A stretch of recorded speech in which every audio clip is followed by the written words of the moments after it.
Usually the conversation around here is about football. Today, the topic is gas for one of the sponsors, specifically Mobile Supreme Plus Premium Gasoline. Let's start with the fact that Mobile Supreme Plus Premium is amazing. It keeps engines 3 times cleaner, so engines perform better for better gas mileage. Just ask motorsports legend Shirley Cha-Cha Muldowney. She raced top fuel dragsters in the 70s, so she knows a thing or two about gasoline. She also knows a thing or two about the 70s, so if there are any questions about leisure suits, vinyl, or fondue, fire away. One might wonder why they call her Cha-Cha. Like, is it a family name or a marketing ploy? Or maybe she thought it sounded cool. It's very curious. Getting back to fuel, Shirley and the team highly recommend Mobile Supreme Plus Premium Gas because it keeps engines 3 times cleaner for better performance and gas mileage. By the way, Cha-Cha Muldowney, she drove a pink car. Mobile. Legendary. 3 times cleaner compared to Mobile regular gas and port fuel injected engines. Actual results may vary. Visit mobilefuels.com for details.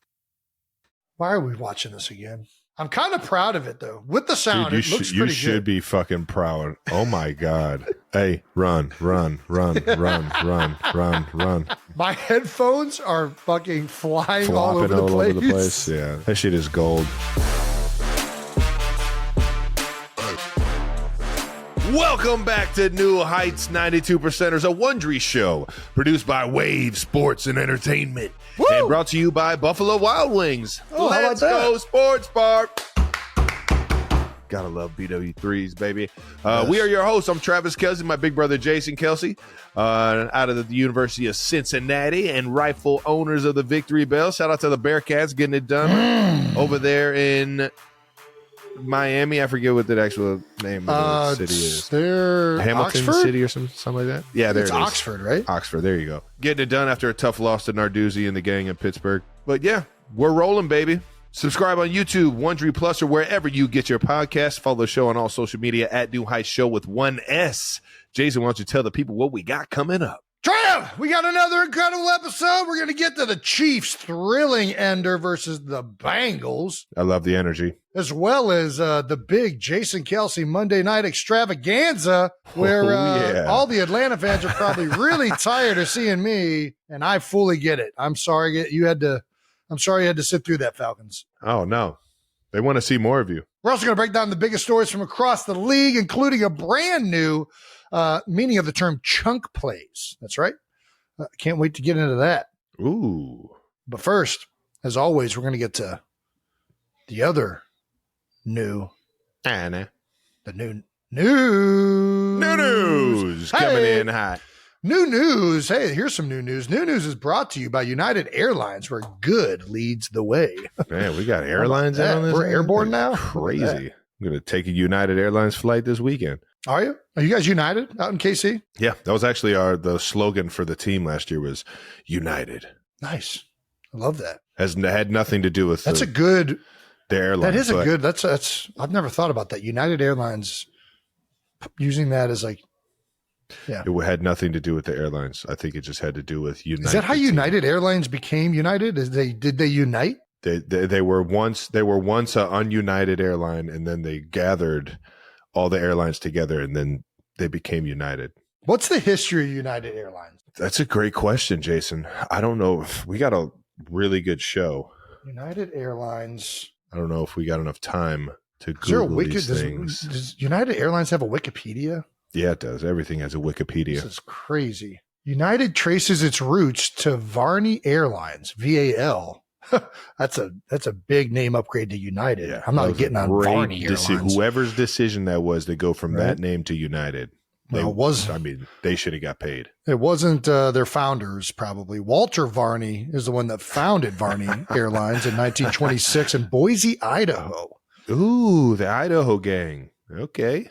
Continental Airlines is the successor to Speed Lines, which Varney had founded in 1930. This Varney guy he's a transportation Pioneer. mogul. He is this a guy had a lot pioneer. of stuff going on. Yep. And whose name changed to Varney Speed Lines. So he just started changing everything into his name. Okay.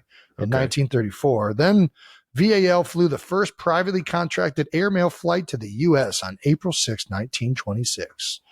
Man, how about that? Okay. Absolutely nothing interesting at all. Let's get to some bonus content. Oh, here we go. This is it. Okay. In 1927, William Boeing founded Boeing Air Transport. I think we've heard of that one. To operate airmail routes under contract with the United States Post Office Department. In 1929, Boeing merged his company with Pratt & Whitney to form the United Aircraft and Transportation Corporation, UATC, obviously, which then set about buying, in the space of just 28 months, Pacific Air Transport, Stout Air Services, Barney, and National Air Transport, as well as numerous equipment manufacturers at the same time. Jason, the energy was so good. On March 28th, 1931, all of these airlines united to form United Airlines Incorporated. It's what we came up with before. Yeah. So Confirmed. It makes sense. All right. Guess we can do the show now. Bonus content update on bonus content next week. We'll be dropping our first piece of content exclusively for our Wondery Plus subscribers. I wonder what it is. They haven't even told us yet. Last week, when you guys asked what you wanted for bonus content, and here's a few of your suggestions from Emma. Fell in love. Is that like a lyric or something? Do we know? All right. Anyways, I'm sure many Swifties and tons of dads, daughters would love some New Heights Show bonus content teaching football concepts in an ELI 5 format. What the hell is ELI 5? What is ELI 5? Explain it like I'm 5. Okay. All right. I mean, that's probably one of the better ideas that the 92%ers came up with. How would you explain football to a 5-year-old? How do I do it to I mean, we're not very good at dumbing down football. I've realized this. I talk about it with Wyatt, but it's like, it's real dumb. Wyatt is 5 or will be in like 3 days. A couple months here. Yeah, she's coming up. Not even 1 month. So there's Uncle Trav. She doesn't really know football. I don't even explain football to Wyatt. Yeah. I got to figure that out. Nice. Wyatt. When you try and Ellie, what do you think about football? Tell me what the rules of football are. Don't put your head through the railing. You got stuck last time, remember? Don't do that. Okay. Kai, does Wyatt know the rules of football? Where would you start if you were explaining football to a 5-year-old? Explain how scoring works. Yeah. But that's like, you got to start with the downs and we're going to move on. We're going to move on. This is going nowhere. Anyways, I'd love to be able to understand the NFL portions of podcasts, but a lot of this is hard to grasp as someone with no background. The only problem with this is I feel like to explain football, it's easier done with visual. Brandon, this bonus content is audio only. Audio correct? only. Correct. Yeah. So I just don't know that it's going to be great if it's audio only. I think it's going to be a little harder. Yeah. Yeah. But I think it's a good idea, and we can figure a way to do it audio. I think that makes sense. That's like I said, I think this is the best option. Let's go to some other options. Okay. Sorry. Yeah. We have more options. I'm sorry. Yeah. We do have a show to do. Okay. Bonus content idea. Keep it simple. Give us the deleted footage. No. That will never happen because then we won't have a show at all. Yeah, there's a reason it's deleted. Me and Jason will have nothing else to do on our Tuesday afternoons. Or Mondays. Or I Mondays. will be. Yeah, we all will. Yeah. I'll be driving Wyatt to school every day. You'll be able to tell Wyatt exactly what football is after that. All right. So that's not happening. Sorry. No, that's definitely not happening. And then Big Blue World _fishing. Jason, doing food reviews on things he'd never tried before sounds like good bonus content. Well, I mean, that kind of leads us to this. How about it? That's actually perfect timing. Shout out to Kai. Yeah. For perfect timing. Well done, Kai. So last week, you guys mentioned something about pumpkin spice lattes, and Travis and I told you that we've never tried them. So I figured I'd try one now on the show. I hope it's scorching hot and it just fucking burns your tongue. So this is something that's nice about lattes, which I never have. I always drink black coffee.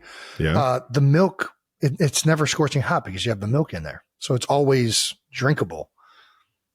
Watch. Now I'm kind of nervous. Burn them.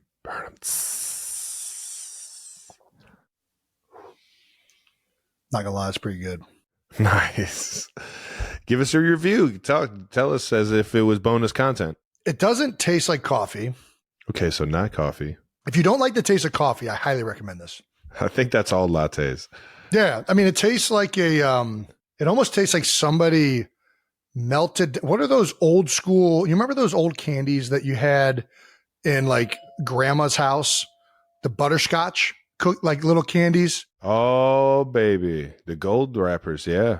It kind of tastes like if you melted that down into like a liquid form and then added some spiciness to it. That's kind of what it tastes like. I'm not gonna lie, I'd probably be into that. I used to fucking pocket I'd take a handful of those candies. It was those ones and then the little strawberry ones that actually where the wrapper made it look like it was a strawberry. Gosh, what is it about? Why are we reinventing candy when those have been around forever? Those strawberries, that's the top of that strawberry. Dude, one of my favorites were the Lifesaver, the cream savers, you know what I'm talking about? Where it was the orange and like I think there was like strawberry creamsicles or cream savers. Lifesavers. Dude, they were so fucking good. I used to fucking house those things. Pumpkin spice latte. Tremendous. If you don't like coffee, highly recommend it. Nice. It's a really good way to have coffee without having to taste it. I got a feeling anything that has like too much creamer in it, I don't love it. I just only drink black coffee. I don't add anything to it. And now I just love the beans at this point. I love the earthiness. Yeah, I don't know what it is. I think it's just like, when you're so addicted to a substance like caffeine that the faster your brain recognizes that what you're drinking is just straight caffeine, the more you're just immediately. I don't know that it matters what coffee tastes like. I think my brain would just absolutely love it. It would trick my mouth into loving it. Does that make sense? Yeah. You play tricks on your mind all the time. All right. Well, yeah, so maybe that's some bonus content. We can do some food reviews. We're still figuring this thing out. They only want Jason reviews. They don't want anybody else's. Well, do you not want to do food? You're not a big experimenter with food. Dude, you know how to get the best out of like the reviews. Your reviews are great. Like you just don't want to eat it. I don't like it. We got to get you reviewing some goat. I'm not eating a goat. Come on now. I'm not eating. Have I told that story on the podcast? I don't know. About, what was that, 3 years ago? I'm in Los Angeles and I'm visiting my brother, and my brother makes a reservation at this restaurant called Lady and the Goat. I heard great reviews from it. I decided, I'm like, yeah, I'll go down there. And my brother proceeds to not eat anything and complain about there's so much goat on the table. I didn't think it was like Chick-fil-A where all they have is fucking chicken. They had other stuff than goat. They had a lot of other things. It was a 5-star restaurant and every single piece of protein. The food was fantastic. Highly recommend it. Yeah, it was highly recommended to us. If you're goat forward or just have a palate that is something that resembles an advanced palate, you would really appreciate it. Advanced palate. But Travis proceeded to just not eat anything and eat In-N-Out immediately after going to this 5-star. I think it was more so the fact that I knew that In-N-Out was right down the street. And I was just like, why am I even eating this when In-N-Out's right there? That double is about to fucking kill any of this fucking goat. I already know it's about to be so fucking good. I do like some of the fine dining, but like there's just some things that you're not going to top. Once you get your mindset on it, it's just like, hey, you want to go to this fancy new brunch spot, or do you want to have a sausage, egg, and cheese McMuffin? I know exactly what I want. And it's the one that I don't even have to get out of the car to get. It's so true. Yeah, God. Got my girl Janet working the freaking drive-through. How you doing, Jason? Fantastic. I'm about to shove the most unhealthy thing down my gullet, and it's going to be delicious. Well, that does it. We're still figuring out exactly what we're doing. If you listen to us early, if you want to listen to us early or without any interruptions and get this bonus content, we're still giving you 3 months free of Wondery Plus. This is only available for a limited time, so get going, 92%ers. Visit Wondery.com/New Heights offer to redeem. That's right. And that was new news. A lot of new news, a lot of stuff happening. And shout out to Pumpkin Spice Lattes. New news brought to you by United Airlines. Formerly Varney Airlines. Varney Airlines. Just learned that. Shout out to Varney. Shout out to Walter. Where good leads the way. Let's move along to week 2 games. Shout out some fan mentions. The Chiefs social team shared a clip where they asked the team what was the most random thing that you've purchased since being in the NFL, and a lot of you demanded some more explanation. I like watching these clips for the first time live and just getting a really authentic reaction. It's the best. Oh, I saw this clip. There's a lot of random stuff. A lot. Juicer? I got a GameCube too. Is that right? I got real into paintings and plants. Plants. Yep. Plants. What a human-sized hamster ball. I don't know why. It is fun though. Do you have it? I don't think you ever shipped it because it couldn't get shipped. Damn it, dude. Somebody Remember, has you tried to ship it. That thing was heavy. It was Dude, like that thing was it's like hundreds of pounds. It was like a fucking car. Yeah. I was like, why the fuck is this thing so heavy? Can we find the whereabouts of this hamster ball? We have to, dude. I'm not gonna lie. Maybe that's a piece of bonus content. Yeah, finding Maybe not all the best for audio. all the dumb maybe shit I it's bought great. in my life. I don't know where it is. I thought I had it shipped to you, but if you don't have it, somebody's fucking having some fun with a human-sized hamster ball right now. There were some bowling pins too. It was a human-sized hamster ball and bowling pins. We need to get this hamster ball because Wyatt's at an age where we could just shove her in that and just push her around all day. And Oh yeah, that she'll sounds lose some like energy. a great time. Yeah, and it's like a safety box.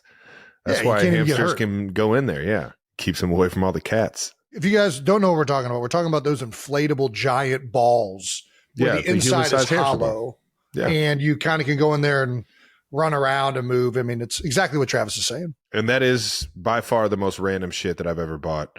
You bought a lot of random stuff, Travis. Dude, it's up there. But Yeah. that's probably the most What's some fun other random shit. stuff?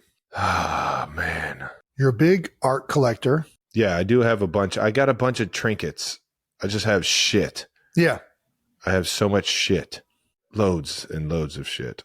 I'm trying to think of like what else, like those red moon boots that Those were free. Those I didn't Those buy are free. You didn't buy Yeah, those? somebody sent those. That's all I could think of. That's all I could think of when I read the questionnaire too. I mean, that's the epitome of random thing. Should I take Zorb to some tailgates? There's got to be something we can do with the hamster ball at a tailgate or something like that. Dude, we gotta find this thing or buy another one. I mean, at this point, probably just buy another one, right? Dude, don't buy it the way I bought it because that thing is way too fucking heavy. Is that a business expense? Can we deduct that? Can we get like Wave or Wondery to pay for it so that we don't have to buy it because it's technically a prop? Green jacket, gold jacket, who gives a shit? Just fucking buy that thing, dude. This is what it is. That's neither good. here nor there, dude. That was so good. God damn it. What we need to do is get that thing in the Lumbaby games. That's what we need to do. That thing floats, right? Oh, yeah. So we could do something out in the water with something like that, right? All right, let's talk about some football. That's right. Bold topics to wrap up week 2 in the NFL, starting with Chiefs 26, Bengals 25. That's right. Chiefs found a way to get it done. Trev, you got any initial thoughts you want to talk about from the game? You guys found a way to get it done. Yeah. A close matchup, right? Yeah. I mean, initial thoughts are we got to play better as an offense. I think the defense is playing their asses off, getting turnovers, finding a way to make opposing quarterbacks, Uncomfortable. Yeah, comfortable, and they're really making it hard for them to throw the ball downfield with the type of pressures that we're getting and how good our coverage is right now. And I just think, we have to match that accountability on the offensive side to really become another Super Bowl caliber team. I put that on me. I think it starts with the leaders. I think it starts with making sure you're going with the right mentality. I didn't play my best. It spreads if you don't fix it. So I got to get that thing fixed, man. What's going on in your head as the game is unfolding? And, Pat tried to go to you twice early on with some incompletions and the interception.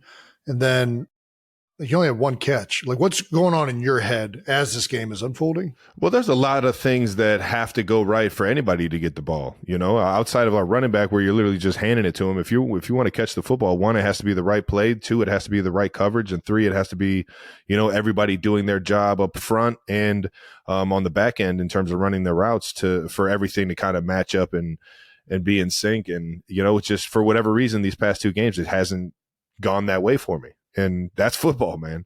I'm not about to sit here and get frustrated about it. I used to get really, really pissed off and almost lose my cool a lot of the time from not having that success, knowing I demand that out of myself. And I demand, that I just like to play the game to such a high level of accountability that it's tough for me to to deal with being mediocre or having stats that represent that. So I stopped caring about stats about 4 or 5 years ago, and I just went out there and started to just play free and wanted to play for my guys. And sure enough, I think that's a better mentality.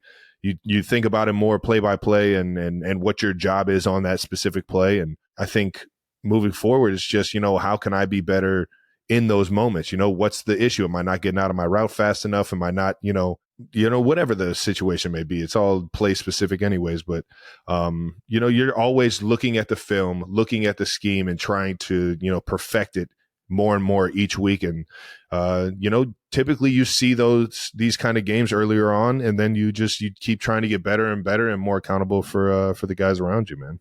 Well, that's awesome. And I think that's a testament to where you're at in your career and why the Chiefs just feel like one of the most unselfish teams in the entire league. But yeah, probably the most amazing stat from the game.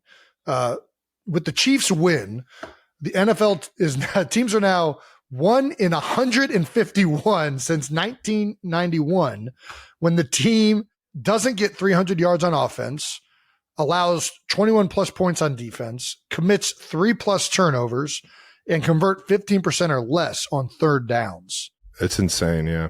It's pretty remarkable you guys won this game. And like you said, the defense, especially bone up in red zone situations, and Spags is, dude, I mean, he was so good last year, and it's gotten off to another great start for those guys. Yeah. Why do the Chiefs, besides the refs being on the Chiefs side, why do the Chiefs always find a way to close these close games out? I think always is a stretch. We had a close game last year. Yeah, exactly. And you guys almost pulled that one out. Freaking almost catch late down the middle might have ended that one differently. But anyways, yeah. And I think that when you have a veteran quarterback like Pat Mahomes, and he always gives you a chance to win it. So you always have confidence, and you always have, that in the back of your mind that, you can find a way to win this football game. I think that helps. I think Coach Reed, being in the league so long, and his leadership, his swagger, how he kind of leads the team on the sideline, you always feel like you're in it. You always know you got a chance, and he's going to put you in a really good position at the end of the game. I feel like we just have a team that plays really well together when the moment's bigger. Guys don't really, get anxious, or they don't let the moment get too big. They keep their composure, and they get more confident as the game goes on and it gets more intense. I felt that on the sideline, and sure enough, it was a weird ending, man. It was a weird ending. There were flags on both teams late. Obviously, the Bengals getting the last of that with the pass interference at the end, but we have to try to beat teams earlier than that last drive. And I think that's the biggest thing. And shout out to the Bengals, their defense, the players over there are just, they're comfortable playing us, and they feel like they have a good idea of what we're doing. That's a huge challenge for us the next time we play them, man. Absolutely. And it's a matchup that I was looking forward to, because all of these contests between you guys and the Bengals have been so close. With the Chiefs win, they've evened the record against Burrow and the Bengals at 3-3. 5 of the last 6 Cincy KC games have been decided by a field goal. That's how close these games have been. First half offense, Chiefs had a 16-play, 8-minute, 30-yard drive that ended in a field goal. I mean, staggering, man. It sucks. Putting all that work in, and credit to the Bengals for bowing up at the end of it. But when you go all that way and it just doesn't happen, it's frustrating. Very, very frustrating. Yeah. They also had 2 turnovers in the first half. But the play Chiefs fan loved to see was obviously the Pat connection to Rashee Rice on a 44-yard touchdown that tied the game a hell of a ball. 10-10. It was. It's a very impressive. And we got the clip right here for you. Check it out. Protection's good. Let it go, Creed. Gosh, perfect ball. I mean, did he not think he was going to run past him? Was he not ready for that move? I guess not. All right. After a small drought, the long touchdown pass is back in KC. Mahomes has already thrown as many deep touchdown passes of 20-plus air yards this season, 2, as the previous 2 seasons combined. Wow. That's an insane stat. Very interesting. Between 2018 and 2022, nobody was bigger on the deep ball. Tyreek Hill might have had something to do with that, just probably. I wonder who's now the best at it. Mahomes Is it Miami? That's weird. Everybody that Tyreek plays for is the best quarterback. Mahomes threw 44 deep touchdowns, second most in that span. Yeah, was this the emphasis to bring them back to the offense? I really don't. I mean, I think I'm going to answer this for you. The way teams have been playing Kansas City, and really the way teams have been playing the NFL, if you look at quarterbacks across the league, all of the big plays for the last 2 seasons have been way down. Ever since the air raid attack that KC was implementing with Tyreek, and that other offenses starting to do these big shot plays, and defenses have adjusted by playing these softer coverages, a lot more too high looks, and making you take the underneath stuff and really dink and dunk down the field. And that's probably a bigger reason why these numbers have dropped off, besides losing Tyreek Hill, which is also a big part of it. That, and I feel like there was a transition period where, obviously you always had big name cornerbacks since like Deion Sanders and Revis and those like special guys that would get the opportunities to try and lock up a wide receiver, one guy. There were only really like a handful of guys like that when I got in the league. Now I feel like corners are getting a lot better.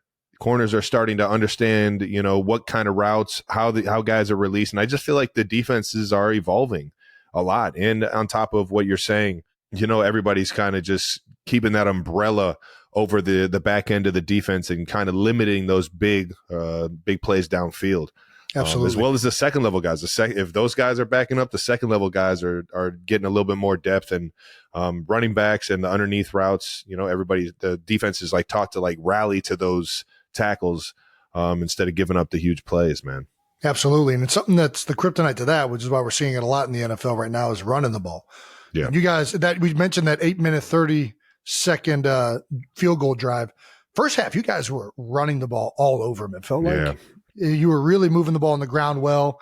And maybe that's why it opened up that big play for Rashid. Maybe they're like, hey, we got to try and stop this. Let's go to a single high look finally. Bengals took a 16-0 lead, or 16-10 lead into the half.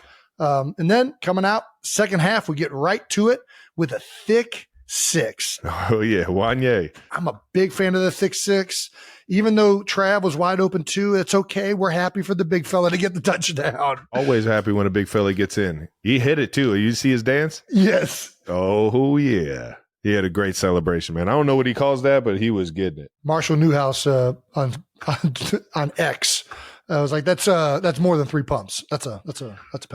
That's a penalty. The old Key and Peele. Yeah. On second and goal on the 1-yard line, Pat connects with O-lineman Wanya Morris for the touchdown, and the Chiefs take a 17-16 lead. Leo Chanel lined up next to Mahomes in the backfield. How about that? This guy does everything. He's just a football guy, man. Yeah, man. Whatever you need, he gets it done. Look at that stance. Dude, what is that? He's like ready it's like for a 4-point stance. Yeah, looks like he's playing goal line defense right there. He's just about to bear crawl. He's about to bear crawl into somebody. Walk us through an O-line like eligible tackle play. Well, you don't always have him in the game plan. It's one of those things where it's a play off of all the running and all the big boy stuff that you do, because you bring in an extra O-lineman to run the football. I mean, you don't bring him in to throw him a touchdown. Well, that's what you wanted to think. There you go. Yeah. And Wanya is athletic enough and smooth enough with the hands, and sure enough, he even said to me right before the play, he said, man, I was getting excited because I realized nobody was covering me. Yeah. I was just like, the fact that you actually know when you're covered and when you're not covered as a tackle, that's pretty good stuff. Big man knew. But when you bring a linebacker in and a extra offensive lineman, I'm pretty sure it's a big time indicator for the defense that you're running the football. So it's a hell of a play call, hell of a call to draw up, or play call to draw up at the right time. You got to be a little sneaky at the tackle. You can't just run straight out. They know. Oh, so no, he ran straight out. Oh, he did. Yeah, never mind. Yeah. Nix that. He said speed kills, Jason. He didn't bluff blocking at all. All eyes were in the backfield. They thought we were running it the whole time. Well, you mentioned the celebration. Let's check out Morris here. Looking good, big fella. Looking good. The next Chief drive ended in, has to be the most impressive interception I've ever seen in my life. Dude, I don't know if I've seen one. I definitely haven't seen one in game like this before in my life. That's one of those when somebody hits like a home run in baseball, or they hit one all the way to the warning track and somebody just goes up and robs them. And then the batter then tips his cap to the guys. It's like, dude, I'm not going to lie. That shit was sweet. Impressive. That's a hell of a fucking play, man. Yeah. I don't know that anybody could have, like, I think everybody was just like, wow, you know what? Well done. Well done. Respect. One of the reasons it's so eye-catching is that most of the time on this sideline, with your left shoulder being the outside shoulder, a one-handed grab would be like more like grabbing it with your left hand. You know what I mean? The spin right makes it just insane. Yeah, insane. Phenomenal pick right here from Cam Taylor-Britt. And then the fourth quarter, defense comes up big. At the beginning of the fourth quarter, Joe Burrow is sacked by Mike Dana. Shout out, I think he just got Mike Dana. Yes, sir. Dana, sorry. Did he got a contract extension this year, yes, right? He did. Yes, yeah, he did. We talked about him Very being worthy. Important piece, similar to what you're talking about with Leo Chanel, able to do a lot. Mike Dana does a lot on that defense, moves a lot all over the place. Forces a big fumble. And it was recovered by safety Chamari Connor in return for a touchdown. That's always nice. 2-7, baby. Right? Dude, it is, especially at that point in the game, huge for the defense. I mean, you always set those expectations before the season on how many special teams scores you need, how many defensive touchdowns you need. And right now our defense is playing so goddamn good. For them to put up 6 points like that in such a tight game, in such a crucial game, especially with us not playing the way that we think we should on the offense or living up to our potential as an offense right now, I think obviously we're leaning on that side of that ball right now pretty heavy. That was a huge play, huge turning moment in the game. And no shocker, the guy who kind of initiated this whole fiasco starting was Chris Jones. He's been really good. Surprise, surprise, through the first 2 weeks, applying a lot of pressure. He split 2 on that one. Check him out. Look at him in the backfield. Is this just expected from Chris at this point? Yeah. You know what I mean? Like, even in the first week, I mean, he was like taking they had some new guys playing for Baltimore. He was just kind of moving around on, hey, whoever wants it can come get it. It's a frustrating day. No, you're supposed to be the 3 technique. Not you're supposed to be over here. You're supposed to be over there. You do it all, man. Per Next Gen Stats, Trent McDuffie aligned across Jamar Chase on 17 of 38 routes, 45% of the time, including 4 routes and press coverage. McDuffie allowed 1 reception for 4 yards on 2 targets as the nearest defender against Chase. Way to go, Trent. Solid game. No, Trent's really playing great football. Our entire defense is really playing great football, man. Hats off to them keeping us above float. And man, we gotta start playing up to our potential on offense because we got the guys, we got the ammo. We just got to get it done, man. Well, it's always fun when you win games and you're not playing your best. Yeah, that's when everyone says it's a good one to learn from. Yeah, you know exactly. Yep, it's a good one to learn from. That sets us up for the game-winning drive. That's right. Chiefs get the ball back with 2 minutes and 35 seconds, and you guys are in 4th and 6 situation with 53 seconds left on the clock. Pat competes a deep pass to Rashee Rice, but it comes back. Trey Hendrickson was wreaking havoc all game long, and yeah, man, he was fired up. At the end of the day, man, you can't put it in the ref's hands that late in the game, and that's for both of us, both sides of the ball. You know, yeah, obviously you want to play physical. You want to make sure you make that play. But if you're going to put it in the ref's hands, that you're playing with fire. It is what it is. You're just playing with fire, man. That's why as an offense, we got to make sure that we don't put ourselves in a position to where we have to score at the end of the game. Obviously, we still feel comfortable and confident that we can get it done. But if we can win the game before that, I mean, let's keep it out of the ref's hands. Let's keep it out of, the hands of just fate or things just not going our way. I think it's that's the mentality you got to have. And did we get lucky? Yeah, we got fortunate that they threw the flag at the end on that 4th and 16. Yep. I would love to make sure that we don't get ourselves in a situation like that again. Yeah, especially 2 minutes. Whenever you're in a 2-minute drill, penalties, sacks, like these things are just like crucial that you don't do. Easier said than done when you're trying to block Trey Hendrickson.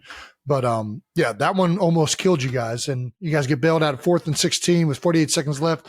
Pat targets Rashee Rice again. But this time somebody arrives a little early. I don't even know how this is controversial. I really don't. Like, I get that people are frustrated with the officials and the Chiefs, I guess. But I mean, you can't run through a receiver's back and attempt to make a play on the ball. I really don't. Can't do it. just like on the play before that, you can't put your hands in someone's face while they're rushing. You just can't do exactly. it. It's the same thing. It's hands to the face, and then there's a pass interference, and it is what it is. But I can see how everybody's upset because it's nobody likes a fourth down conversion that essentially is given to the Chiefs. But the reality is, like, what do you want the official to do? What do you want him to do? You want him to not call pass interference? Don't run through the guy's back. I don't know what. Like I said, as Chiefs, as when it's our close, offense, when it's close, I get not calling it. This wasn't even close. Like, I don't really know what we're talking about. Yeah, I agree. The game should be called tighter down the stretch, and we should avoid like questionable calls. But when it's to the point that the guy can't even make a play on the ball and touch it, like, what are we talking about? You said it, man. I'm not going to argue for this point. I'm just going to go ahead and say that I think we need to fucking keep ourselves out of that situation, so we don't have to rely on the officials to make that fucking call.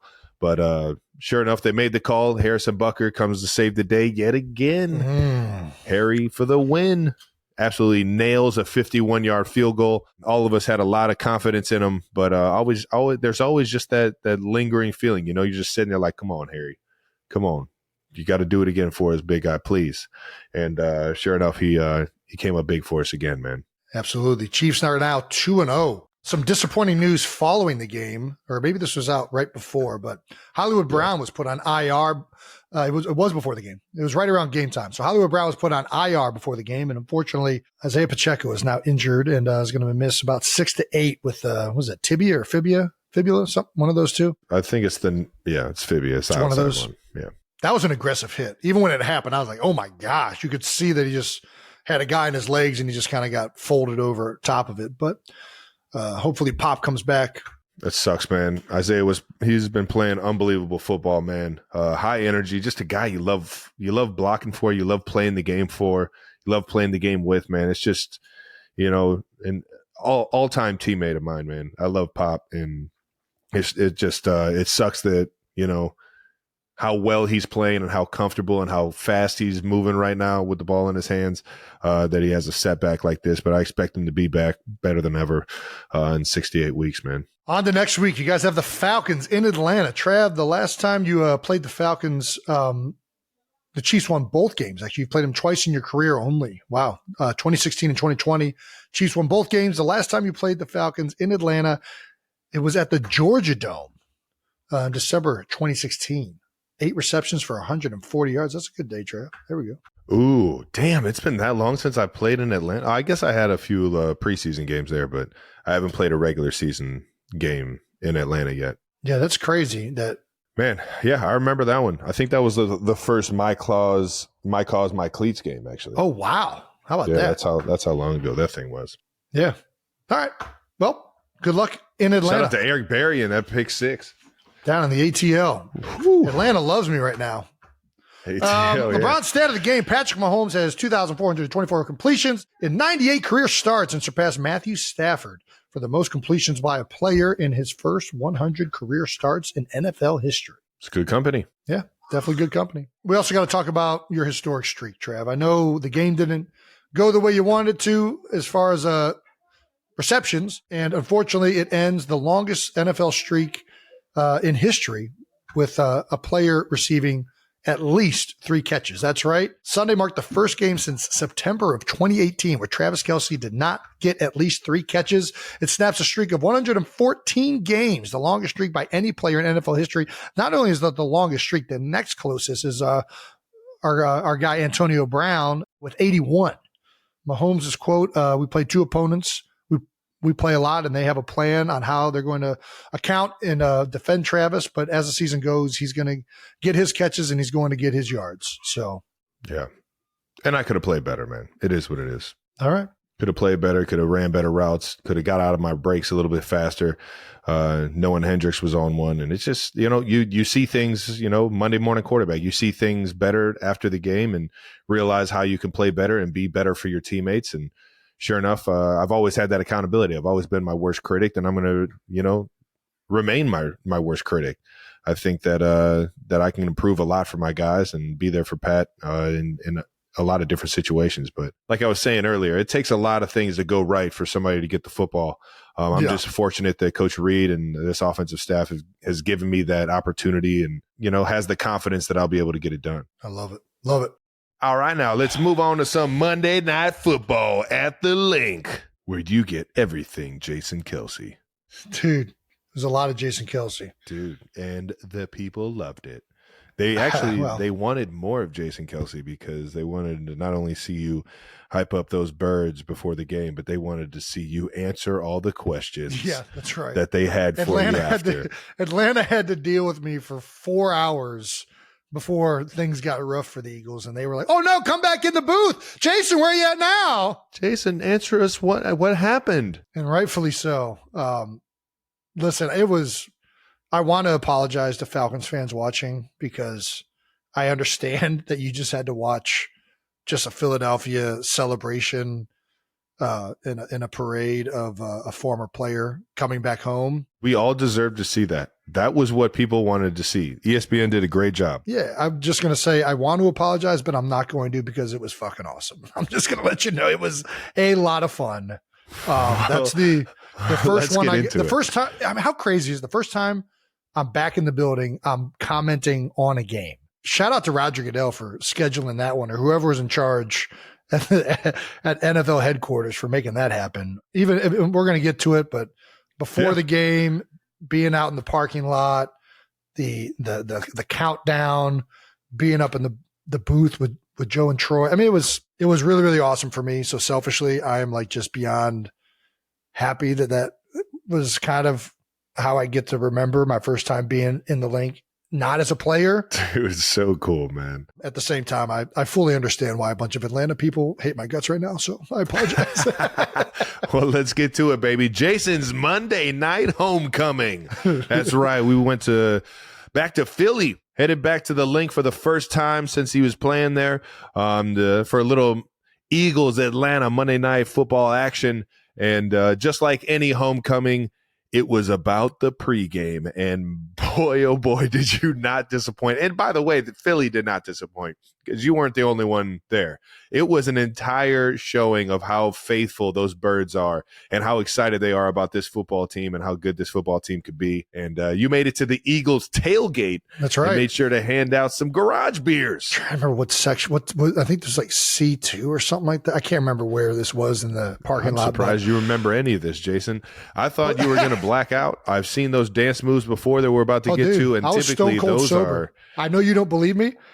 No, I was not drinking until after those the game. Those after knees I was don't up in the work booth like at that the end sober. of it. I promise you, I don't know how I did that because I've never done that knows sober. You don't have rhythm until you have like Travis, 10 beers. Hey, I'm letting you know right now. I could tell by the way you were talking in the third quarter in the booth that you had been in an up and down roller coaster of being in and out of being drunk since about noon. Zero beers. Dude, I could tell you. Do you know how hard it was to throw garage beers? I threw probably 100 beers. I'm not exaggerating, from a pickup truck. And didn't drink one. Off. Do you know how hard that was? It's a feat I don't think you've ever accomplished before. I'm a professional, Travis. I don't mess around.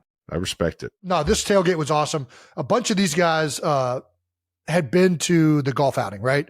So, Dallas Sucks, Maniac Malloy, Shoulder Pad Sean, and my guy Dumphy. All these guys had been around.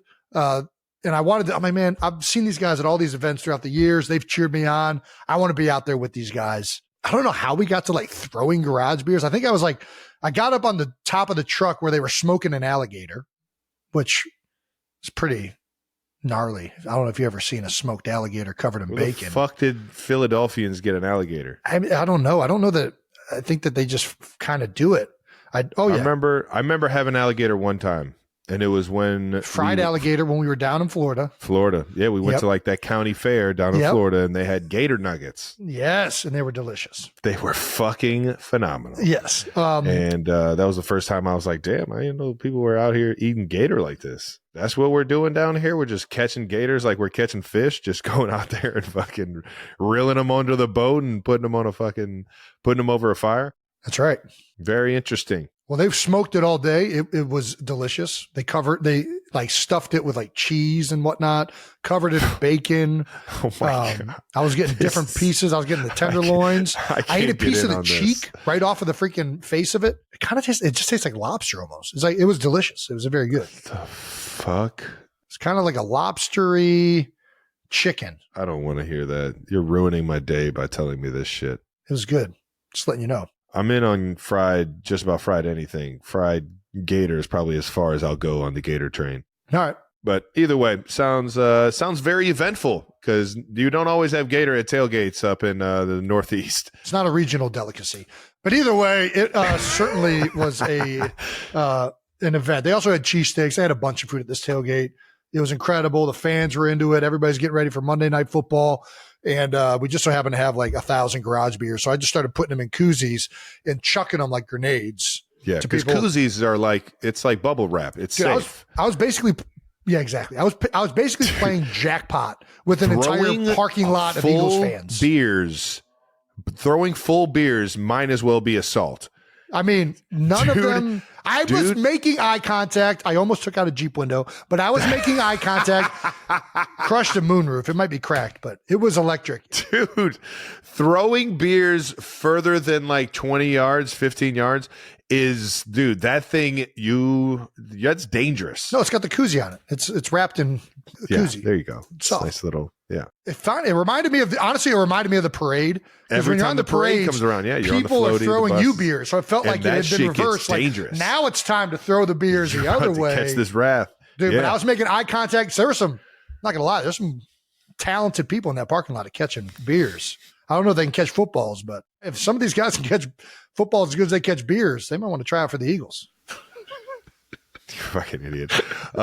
We also got to look at some new moves. Jason showing off some moves. One move that is actually new to me. I've only seen you hit one of these two moves before. I told this to Kylie. I said, that's a new move. That is 100% a new move. I haven't seen that one yet. Kylie said it's the same as the stomp move. She said it's just a different variation of your stomp. Yeah, which means it's a new move. This stomp though, the running man. It wasn't my best running man.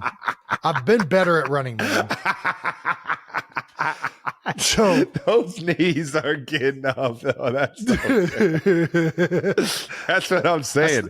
These knees and this kind of bounce doesn't work unless you have like 10 beers, dude. Those knees are shattering if you're fucking doing it with no fucking fuel in you. What happened is we were supposed to be on that stage to start countdown, and I walked over there way too early. I had to kill 30 minutes before the show started, and I'm just up there with these DJs just standing there. I'm like, I gotta do something up here. I can't just stand here like a jamoke. I gotta bring the energy. Oh, you brought it. I don't even know what I'm doing. Dude, it's golden. Do you know, like, dude, you have the greatest running man of all time, dude. Do you know how devastating it is to? Oh my gosh! Do you know how so fucking good, dude? Do you know how devastating it is? I keep watching it and I keep crying, laughing, man. I was so proud. Everyone thinks I'm the dancer. Dude, you are the fucking most electric dancer I've ever met in my life. You can put a smile on anybody's face by dancing, dude. It is so good. And when you get in that mode where you go full send, oh my gosh. Woo! Thank you for that. I'll have that forever. I'll have that in my back pocket on a fucking cloudy day. And I'll just be able to fucking have happiness. That shit Do you was know so how good. devastating it is to open X and just see a bunch of people quoting tweets of you dancing and putting clown emojis above you? The running man looks like you're like, you know, when they put shoes on a dog for the first time? Yeah. And they're just like fucking trying to figure out how to step in those things. Yeah. Dude. But they're like getting like their knees. Oh, dude, it was so fucking good, man. Just countless people quoting a picture of you dancing and saying, this is a full-grown adult male with kids. And he's doing this in public. And it's I'm like, you know what? I mean, you got a good point. It's ridiculous. I don't know that I got a rebuttal for that. Stop showing this. It's so good. Are we going to be able to Are we going to be able to have the sound? It looks so much worse without the sound.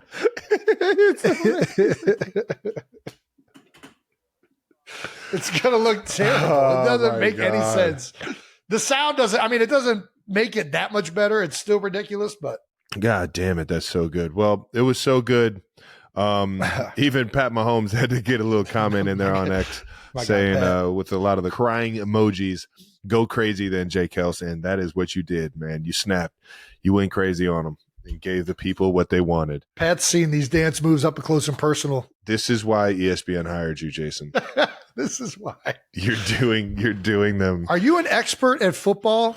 Yes. Kind of. I mean, kind of, I guess. These moves cannot be reenacted by anybody else. Nobody else can do these fucking moves, I promise you. Jason is the only one. And you look good doing it because of the jumpsuit Big Dom gave you. Hooked you up with the South Philly tuxedo, green velour tracksuit. Did you feel as Italian as you looked? Dude, I feel like, you know, when you dress up in a uniform, you feel like more official. I felt like more official. That's exactly why I dress up. That's why I dress up. That's no, the but feeling I like get when you dress up as like in like a uniform, like if you dress up as like a police officer, you kind of feel like you're right. Yeah, but a good two-piece, a good two-piece, that'll make you feel like you're in costume. Yeah. When I was dressed as a South Philadelphian in this velour jumpsuit, which by the way, velour, not very breathable, dancing around like that. At I was all. Nope. full sweating. My man Marcus Spears had me covered with the towel on the set. He was like, "Hey, take this. You're gonna want to dab this off." Big sweater. Yeah, he knows. He knows what it's about. But yeah, Dom hooking it up. We had to sew on these Italian flags because it was really an Eagles tracksuit. But you can't have. They didn't want me to have like an Eagles thing on, which I get. You know, don't want to show any bias. We didn't do that a lot. We didn't. We were very biased that day. The Eagles patches are way too much. The chants, you can do the chants all day. Though. Yeah. You can actively be cheering. You can actively be cheering for the Eagles in the booth. Oh, he's in. Yes. He got in, right? I'm like, oh yeah, I'm not supposed to say that. So good. I think the Italian flags really set it to another level. Had some nice chains on. It was a fun look. You look great. Shout out to Big Dom for getting you some swag. And a lot more. Shout out to Big Dom for everything.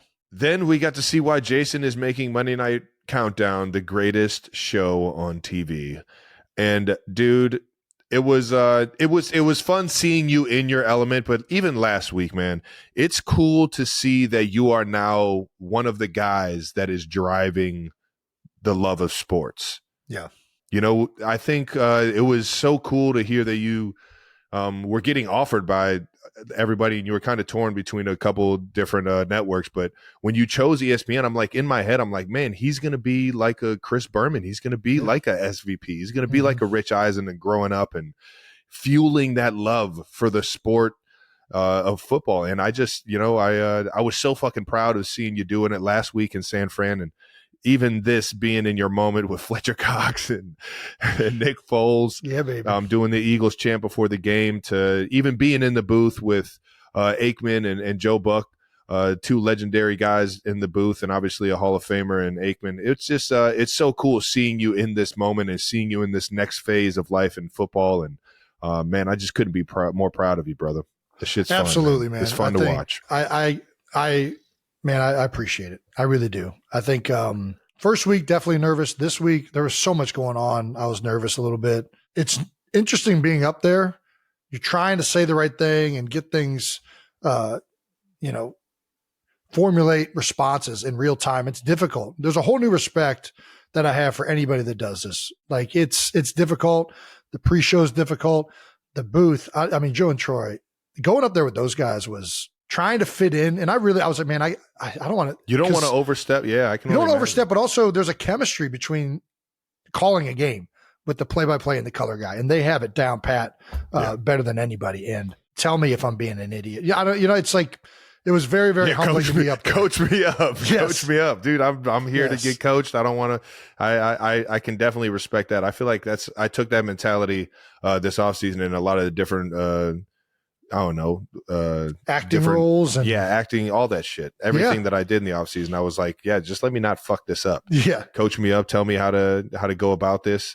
And I think that's the right mentality. But at the same time, man, trust your gut, man. You're fun as hell to listen to. And as much as the Falcons fans probably didn't want to see you chanting Eagles and doing all that, you can't tell me they weren't enjoying that shit, man. Because you do it in the right way. I think they get it. They get that I was an Eagles fan. I mean, it's unfortunate for them on a national broadcast but it was one time, right? We're going to get back to, I'm trying, and I really wanted to offer unbiased opinions for the Falcons, who I thought played a fantastic game, and we'll get to that shortly.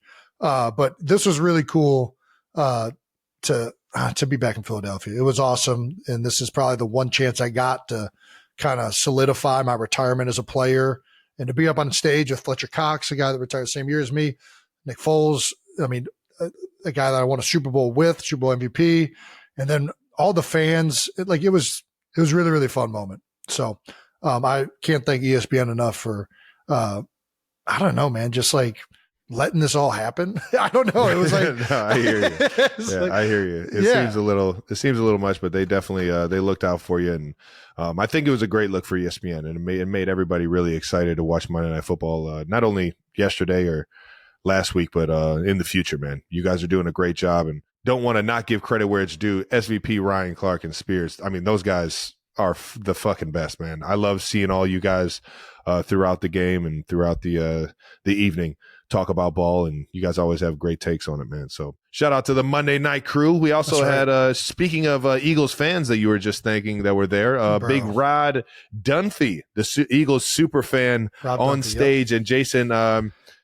forced him to do a chest bump. You forced him. I heard you on the mic. You forced him. You said, no, we're doing this. We talked about it beforehand. We were both excited about it, and I was just calling, like, come on, we're doing this. We're getting it done. Dude, Dunphy's forced me. He said, get it out of the way. Get it out of the way.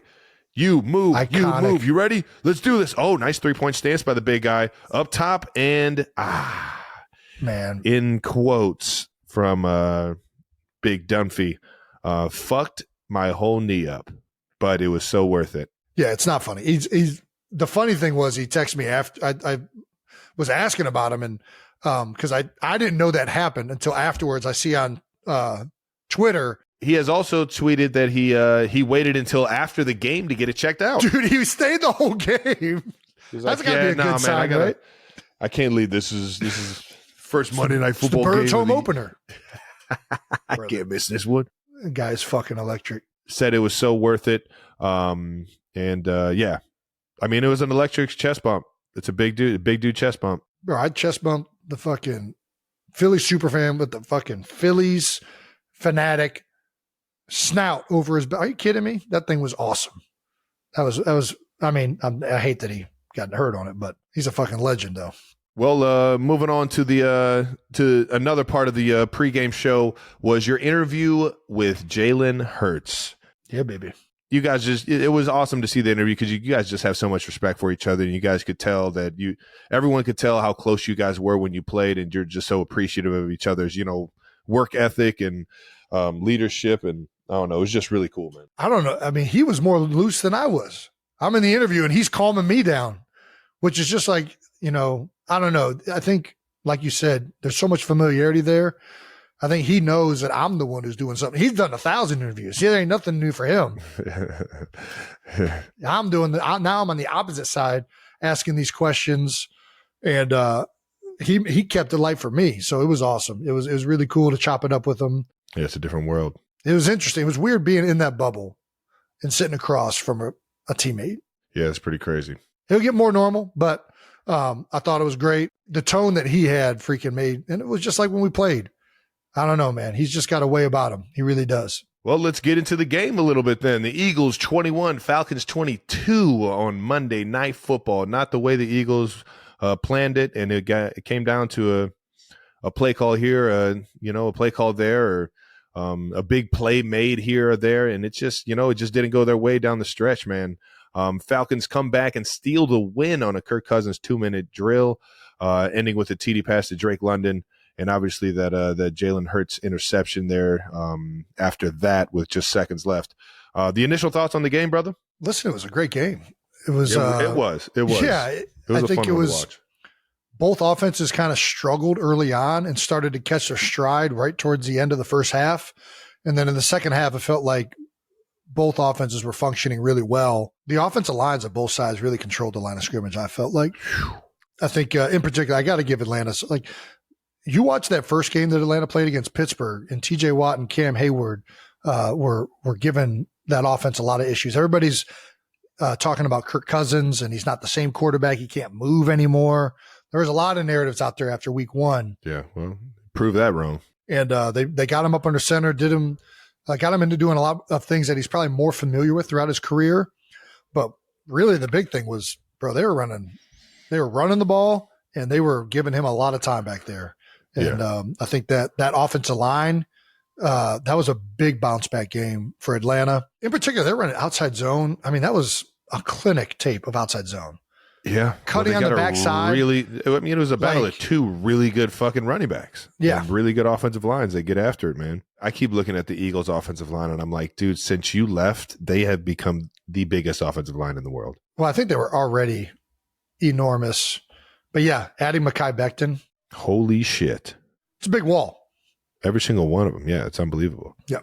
Eagles were without their star wide receiver, A.J. Brown, with a hamstring, unfortunately. But Jalen Hurts played pretty well up until that last drive, man. Jalen went 23 of 30 for 183 yards and 1 touchdown, 85 yards on the ground with a touchdown. Saquon in his Philly debut, although he had that drop there at the end, 116 total yards, which is exactly what you expect out of him. The guy can do it, can beat you every single way. I don't see him dropping that ball ever again in that situation. He's such a good player, man. It kind of rips your heart out when something like that happens. He's such a big piece for the offense, and that was an underrated thing that really didn't get discussed at the end of last year. You know, obviously we struggled with the blitz, and that was the main narrative the last 2 games of the season.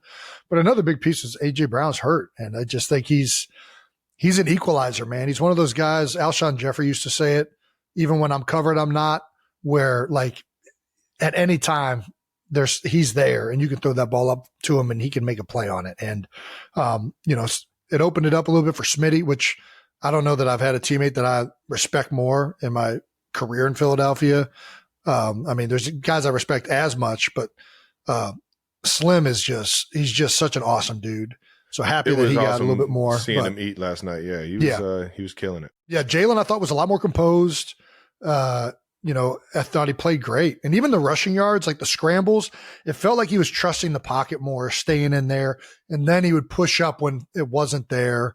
And it just felt like, he was doing a lot better throughout the game. I know everybody wants to talk about the last interception at the end of the game. You're pushing to make a play. He's getting hit while he's throwing it. I thought he was really good in his decisions he made and his comfort and poise in the pocket in week 2. I thought it was impressive. I'm right there with you, man. I just watched the game today, knowing that we played the Falcons this week. Watched it start to finish. I thought he played fucking awesome. Thought he made some unbelievable throws, especially over the middle and tight windows. His touchdown to Skinny Badman. He put one ball to Calcaterra early where like it really was kind of guarded. He just threw it in the right spot to where Calcaterra could go make a play on it. But, yeah. You're spot on, man. I just think that the Eagles fan base, you guys don't need to get too worried, man. Everybody knows that it probably should have went in their way, but hats off to the Falcons. Yeah, the big thing everybody's talking about is the end, right? Yeah, of course. And that's what Falcons fans sure wanted me up there in the booth probably when things weren't going as well. But 4-minute drill, it feels like teams, and I don't know where you guys stand on this, but like it used to be just conventional, like run out as much time as possible. You don't really try and throw it in certain situations, especially once the other team's out of timeouts. And the big question that everybody's talking about is that 3rd down and 3, they elect to go with a roll pass where the running back is into the flat right now. And I understand. You run it, you're going to guarantee you're going to take off 40 seconds. Moving. Yeah. Yes, I get it. And that's big in that situation. And I think it's hard to argue against. But I also think that roll pass is kind of a conservative, because if it's not there, Jalen is going down and you're going to get the time, or he's going to run and you're going to get that's only going to be thrown if it's wide open, which it was. Like, it was the perfect play call. And the percentage chance that a wide open pass to Saquon Barkley is getting dropped like that, I just think that's got to be pretty low. Very low. Like, if you told me before the play, we can either run it and we don't know how many yards we're going to get, or we can have Saquon wide open in the flat to catch a ball and win the game, I'm probably taking that throw if he's wide open in the flat. Yeah. Because you don't. At the same time, you guys back. got one of the best offensive lines in the league. Yeah. And Tony, and I will say, Tony Dungy brought up a great point with this. With us, it's not even 3rd and 3, it's 3rd and 2. Because if you get 2 yards, you're sneaking it on that 4th down. You're not even giving them a chance. I don't know, man. It sucks. I think, but we've been seeing more and more of these decisions to throw it in these 4-minute situations because more and more offenses are getting aggressive. They don't want to give the ball back. We actually did it last week. The week right before this against Green Bay, we elected to throw a slant route, and I think I forget who was announcing that game, but they were like, "Are they going to pass this?" Like, it was obvious, like, "Hey, we're running this ball out," and they completed it, and it ended up being a huge completion because we picked up the first down. We ended up fumbling it on the 1 yard line in tush push territory, and but I think it feels like more teams are passing in these situations now than they ever have. But I don't know. A lot of this comes down to like game theory and analytics. And I don't know half of this stuff. I know the safe call is to run it and to keep that clock moving. The guys that do know this shit are the guys calling the plays. And it was wide open. And, I hate to say this for Saquon because I love the guy and everything, but it just is what it is. He's got to come up with it. And I think he knows that. And here's the worst part about it. Here's the worst part about it. You win and you put the game in your defense's hands, and the defense has to make a stop. It is what it is. You can't throw it all on Saquon. You can't throw it all on the play call and things like that. Like, you guys had another chance, and Kirk Cousins just, he showed everybody why Atlanta paid him $180 million. Listen, hats off to Atlanta. They played a fantastic game. I'm not trying to like they earned that win. No, like, two ways about it. To march down the field there at the end with Kirk, to take all the criticism that Kirk and that team faced going into that game, coming off of the Steelers loss, that was a big statement game.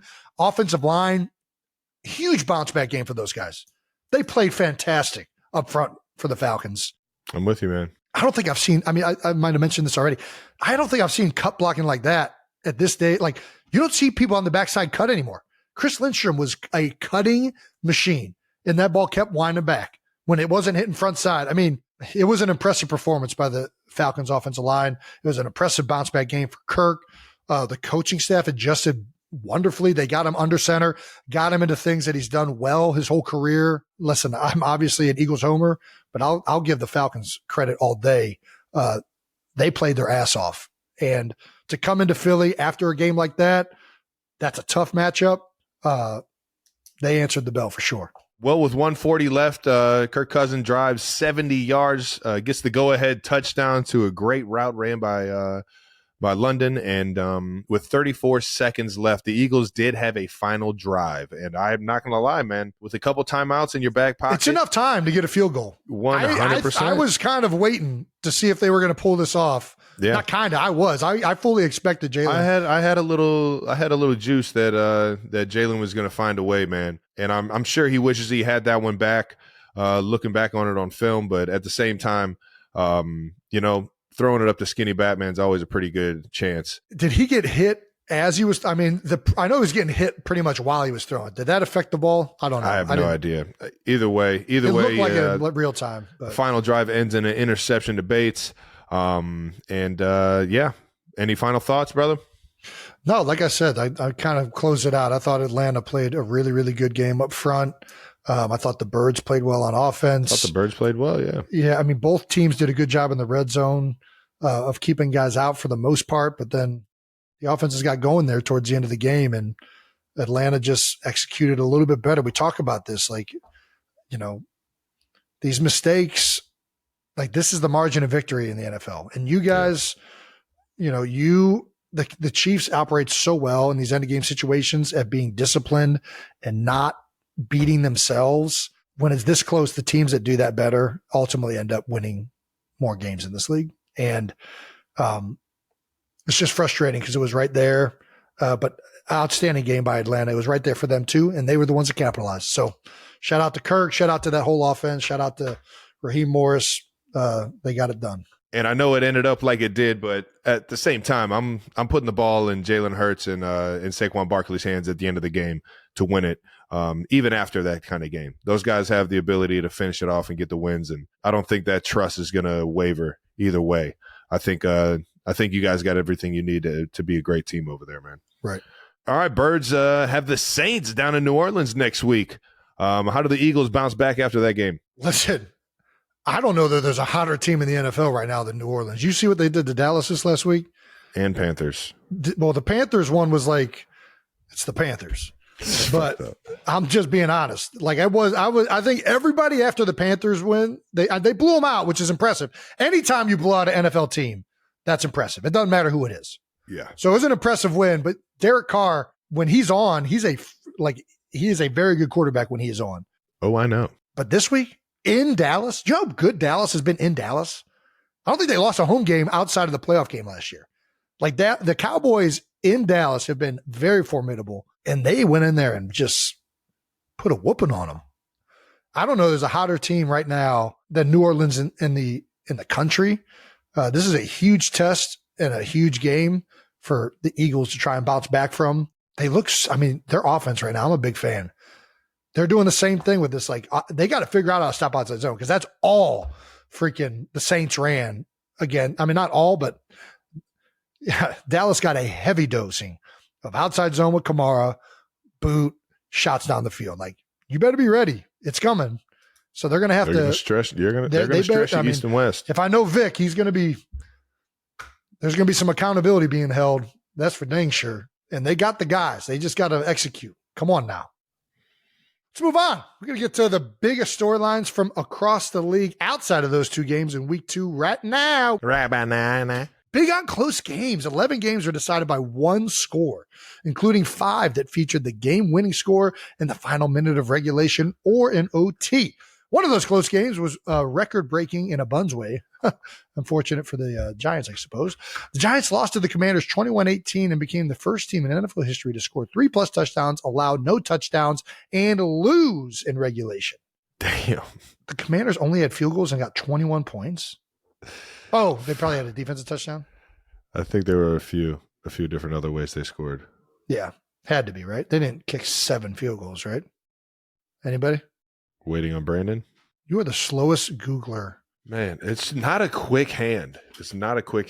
I could have already found this out on my ESPN app. Have you ever seen 7 field goals in a game? I've seen like maybe 5 tops. That's a lot of field goals. It's a fuck ton of field goals. I feel like we've had something close, but I don't know about 7. They got to find a way to get in the end zone if they're kicking 7. Yeah, shit. I feel you on that. Or not. Apparently you win the game still. There you go. There are also a few blowouts this week. Derek Carr and the Saints, we already talked about it, blew out the Cowboys 44-19. Saints, and the Cowboys look great against Cleveland in week 1. So, are the Saints, are the mighty Saints? The Saints, baby. Alvin Kamara. Do you know Alvin? They told me right before I went on air, it's not Kamara, it's Kamara. Is that right? Alvin Kamara. I thought it was Kamara for my whole freaking life. Alvin Kamara scored 4 touchdowns in the win. AK won the Hemi Award there baby. on the Monday Night Football broadcast. The Saints He's one of the smoothest athletes I've ever fucking seen. I love watching him run. I really do. As annoying as it has been playing big games against that guy. It is so cool, man. And I think the shoes, like the cleats he wears, like exacerbates it. You know what I mean? Something about wearing like a light colored shoe or a colored shoe when you're running, it just like looks like different. NBA Jam when you had turbo on. That's exactly what it reminds me of. Oh my gosh. You just hit the nail on the head. He's on fire. Man. He's got the turbo. Unlimited turbo, yeah. Unlimited turbo G code. Yeah. Saints scored 47 points in week 1 and had 44 points in week 2. They now have 91 points this season, the most by a team in its first 2 games in 15 years. So they're doing something right down there. I really dig what is it Clint Kubiak, the OC it's Gary Kubiak's son. Yeah. Dude, he's doing something right down there. And Derek Carr has been, He's playing lights out. He has showed his whole career, this upside. It's just been like inconsistent a little bit when he was in Oakland, or I guess Vegas now. But man, his first 2 games have been pretty dang good across the board for those guys. Oh yeah, they're looking good. Gotta Cardinals love that. Right. You gotta Big love that. fan. No, we play them in like 3 weeks. Do you? Is that Monday? the Monday night game? That's the Monday night game. Monday Night Football. Yes, it is, Jason. Right. I'll see you there. Cardinals took down the Rams 41-10. I got to say, Kyler Murray, I have not been this, especially with the injuries that the Rams have right now. I mean, the Rams are not, they got a lot going on in their own organization right now in terms of like players injured, and they've lost like maybe 3 or 4 offensive linemen. Puka's out. Like they're struggling right now. They're limping around a little bit, but that doesn't change the fact that Kyler Murray, it's been an up and down for his career to start. Dude, I don't know that he was throwing some balls and making some plays that were just out of this world. He was incredible. He's always been an electric player to watch. Dude. But I mean, he's always, and he's a gamer. Accuracy, you know what I mean? like he was putting some of these balls. I'm like, are you kidding me? Fucking rifle. Yeah. It was very impressive. He might be a little guy, but don't think he can't fucking sling that ball around, man. There's always been questions about his committedness towards football, to be honest. I think committedness, nice. I mean, we're being honest. I mean, they used to track his iPad usage, right? Killing they were like, there was vocabulary today. There were reports coming out that he wasn't watching tape because they were tracking his iPad usage or some crap. All I know is that I've heard through the grapevine that he's like recommitted himself in a different way this year. And if that's the case, and he can continue to do what he did yesterday, or this week, the Cardinals are very, very good. Damn straight they are. Yeah. Cardinals wide receiver Marvin Harrison Jr. became the first rookie with at least 4 catches, 2 touchdowns in the first quarter of a game since his dad, Marvin Harrison Sr. in 1996, cool. Which I don't even know if his name is Marvin Harrison Sr. I just know him as he's just Marvin Harrison. There you go. Which is it's a stat that means absolutely nothing other than he broke a stat that his dad had. How does that work? If you're Marvin Harrison, do you automatically become Marvin Harrison Sr. when you have a son that becomes Marvin Harrison Jr.? No. Our grandfather's name was Don Blaylock. Our uncle's name was Don Blaylock. Yeah, that's a good point. I don't think Uncle Don's a junior. No, he's not. All right. Well, this isn't really helping us analyze week 2, so let's move on. That was a big bounce back game for Marvin Harrison Jr., though. He, after struggling week 1, big game this week. We also got a couple upsets. Baker Mayfield and the Bucs take down the Lions. A lot of people didn't see that one coming, but Baker's playing lights out, baby. He's rolling, and he's got the Bucs rolling. They're 2-0 start this season. The Lions didn't look terrible, but didn't look great. I think the Bucs just got after him a little bit. SVP brought it up on the countdown show, but Todd Bowles, man, he's a great equalizer. He's just such a great coordinator. God damn it. That guy's good, man. He can scheme up a run game, and as great as the Lions are and as good as their offensive line is, and I'm sure that there's plenty of points that they probably had opportunities in this game. Detroit, if you're shutting down their run game, it can make it difficult. And I mean, Todd is just an incredible coordinator. He really is. And this was an outstanding win for these guys on the road in Detroit, right? Yeah. I mean, come on. Shout out to Bowles. Gotta love playing them in a few weeks too. Sam Darnold led the Vikings to a 23-17 win over the 49ers. How about that? Probably the one game this weekend that I definitely didn't see coming. I thought Sam Darnold has always been a really good quarterback. I think he kind of had some blows over there in Carolina his rookie year or his first couple years in the league. But I always thought he was a gamer, and he had the arm talent, and he was smart enough, and he had the swagger and the ability to be a great quarterback. And sure enough, he's showing it this year with the Vikings, man. Yeah, absolutely. Big time win. There's not a lot of good quarterbacks that play well in the Panthers organization right now, so I don't know that we can hold that against him. But Andy Dalton's next. Oh, there we go. The ginger. The play of the game, though, as you watch this clip right here on Justin Jefferson's 97-yard touchdown, the ref is flying. Absolutely flying, trying to stay out of the fucking way. Yeah, not the 97-yard reception. Let's check out this guy. Look at him. Oh God! This is when he cut it back. The ref knew he was in trouble. Ooh, nice hip, nice way to open up the hips, going swivel. Full speed. That's pretty good. You could tell that's a former athlete right there. Yeah, he might not be former. No, that's still an athlete. That's a current athlete. Yeah, check him out. Look at the arms. Look at him. Get it going. Great Get it going. Form. Stay out of the way. He had his core. You could tell he's got a good core. Yeah, you know when you see somebody and it's just very like stable. Yep, right it looks here, like they're floating almost. It's just arms and legs. That core is staying rigid. He had good rigidity. Shout out to the refs. You don't always see them showcasing their athleticism like that. What else we got? And the ref's name was Tyree Walton, former Division II running back at Adams State.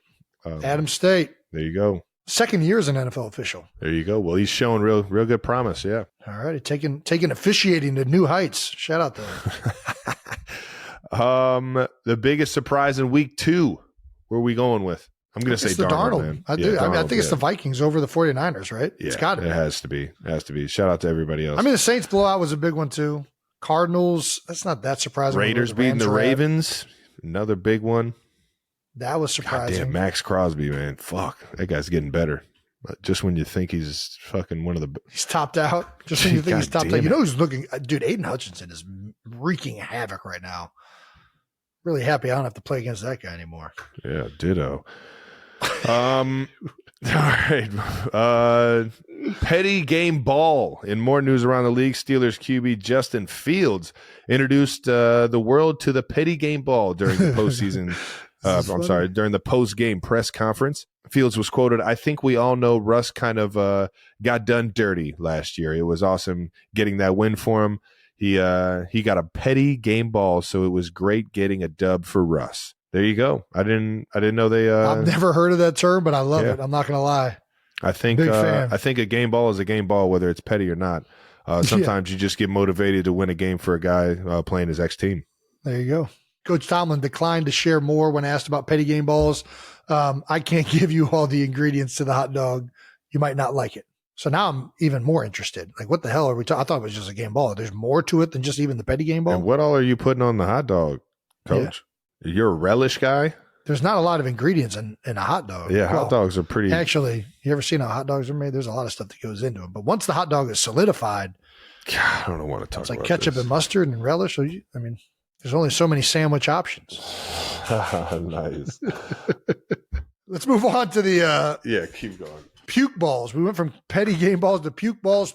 Packers center Josh Myers redefines the chunk play. Jesus. Prior to the snap on 3rd and 10, you can see, here's a clip if you want to watch it, of Packers center Josh Myers projectile vomiting on the football before he snaps it. No false start. For the life of me, I have no idea why you would not move your head just to the left. Just like he tried to go a little bit left. He did. How funny is it? It timed up just as he was in his cadence. Yeah, that's fucked up, man. God damn it. I mean, just what are we eating before the game, bud? What are we doing? We got to fucking figure out a different pregame meal or something, man. Taking too much pre-workout. Shout out to Malik Willis for catching that. Like, he knew exactly what was happening. He just caught a football covered. Like, what did he eat before the game? You think there's like corn on the ball, or like, you think there's like chunks? Jesus. That is just so gross. Yeah, I can't get into it. I fucking hate throw up. It's so nasty. After the game, Coach LaFleur I asked Malik why he didn't throw the ball on 3rd down, and he told me Josh threw up on the ball. He's like, that's the first time I've ever heard of that. Yeah, me too, Coach. Me too. The official came up to me and said, "We saw your center throwing up on the ball. Do you want us to take him out next time?" And I said, "Absolutely. Please do that, because you're talking about a critical situation." I've seen a lot of throwing up on the football field before, never on the actual fucking football. This is a first and hopefully a last. Yeah.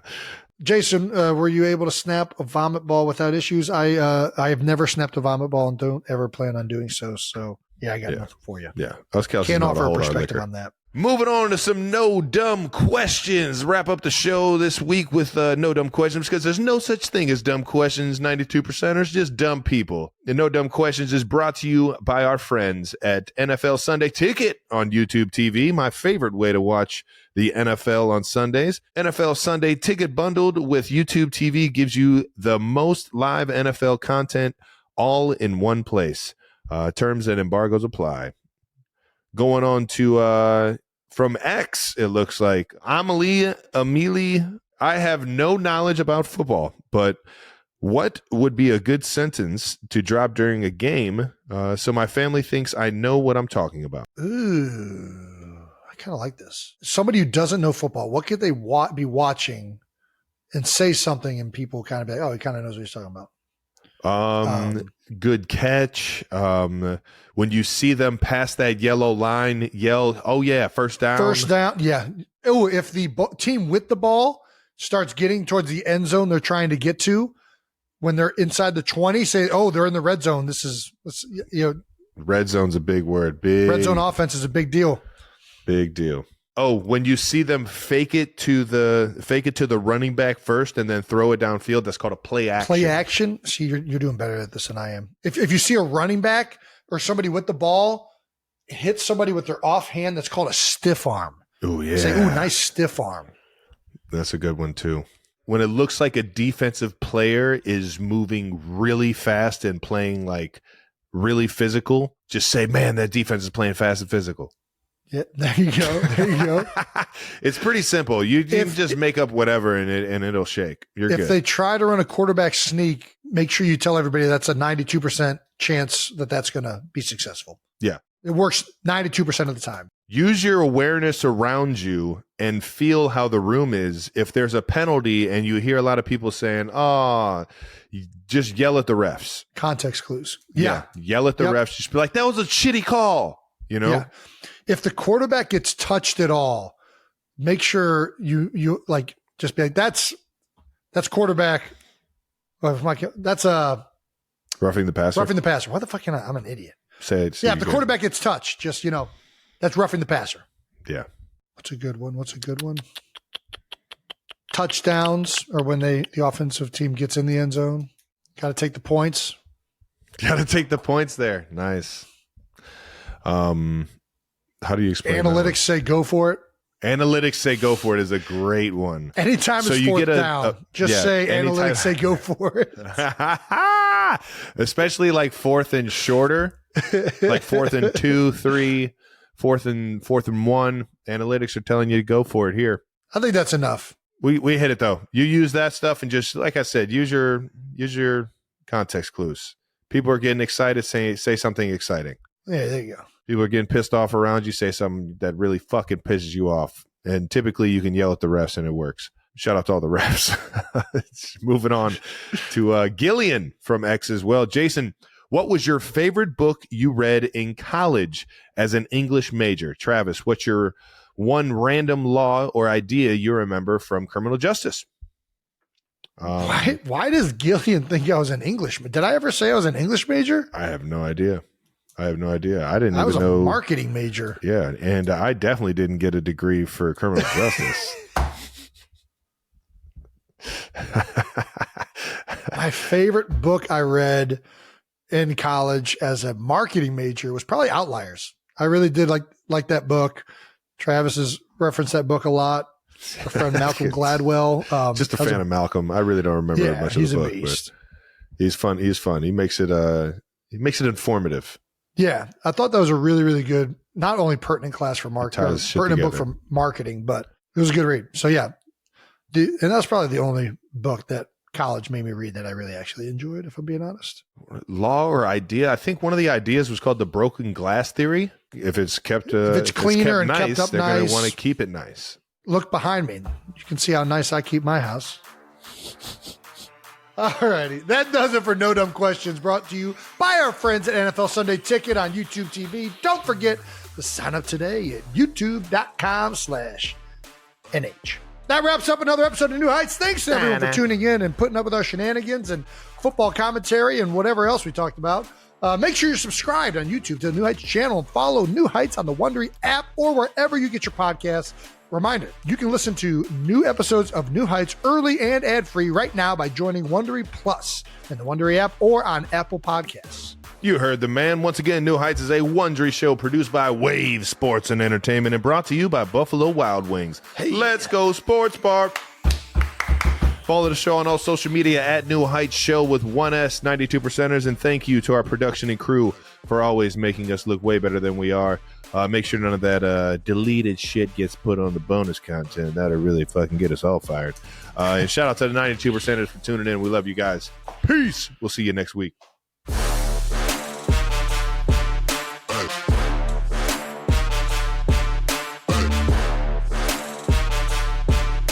Oh, what's that? You don't like it? Tough shit, Wondery. Greg okayed it. Talk to Greg. Don't bring these problems to me. Sounds like a you and Greg issue. Why didn't they just cover up the garage beer sign? Greg okayed it, guys. Greg said it was only flickering. He said, and I quote, my beard looked crisp. So what do you expect a guy to do? My guy Greg tells me my beard looks crisp. I'm not changing a thing. You give somebody a compliment like that, I'm fucking sending it. I'm like, oh, fucking press record and let's roll, baby.